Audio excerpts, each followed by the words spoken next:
Good evening, and welcome to 13 WRAX's Black History Month special, Black Culture Amplified, Our Roots.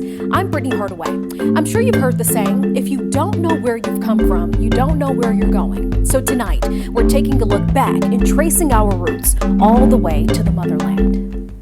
Located on the western coast of Ghana sits the Elmina Castle, a place with so much scenic beauty, but a dark history of enslavement. Recently, I traveled to Africa, making a stop in Cape Coast to see this historical site for myself. These ancient walls, once home to one of the most terrifying and tragic times in our history, the transatlantic slave trade.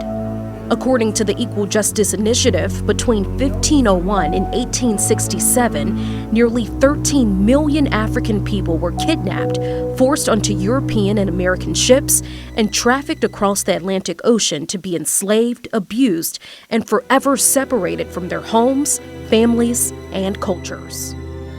And for millions of African slaves, the Elmina Castle was the last time many would ever see their homeland.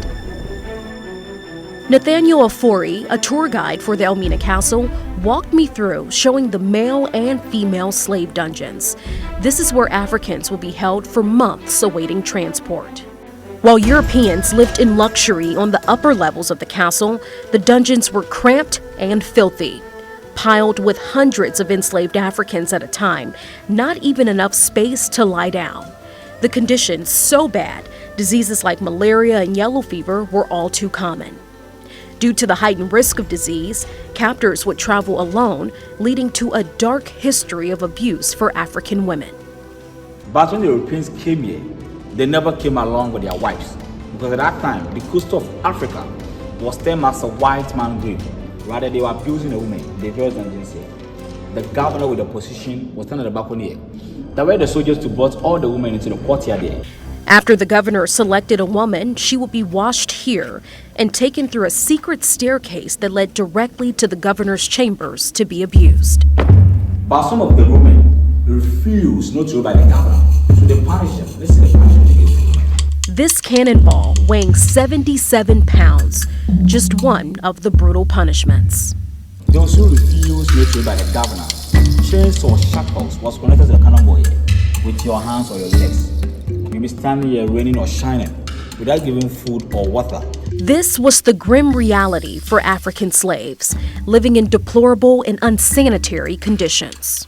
These bars, more than 500 years old, very heavy. These bars were used to keep our ancestors enslaved.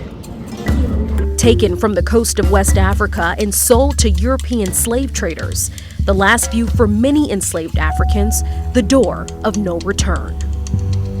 So smaller boats will come here and take them to the waiting ship. From here, the Portuguese take their slave to Brazil, Ecuador. The Dutch take their slave to America, Suriname, Guyana, Haiti, Caribbean, what have you. At the door of no return, a moment of silence for the African ancestors. And also a full circle moment to reconnect. This door is no more a door of no return. This is a door of return. We are going to return back because there are no more slaves. Through hundreds of years of this unimaginable horror, Black people returning to the motherland and finding their way back home. You are home! It's been a long time that we miss you.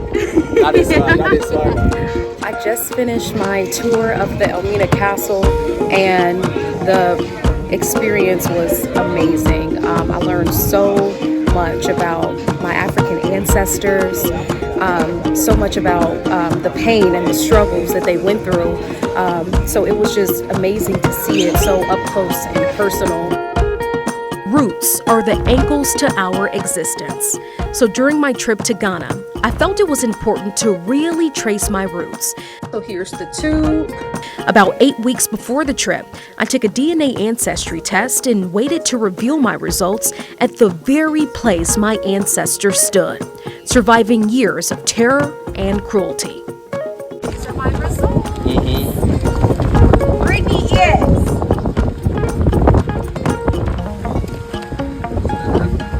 33% Nigerian.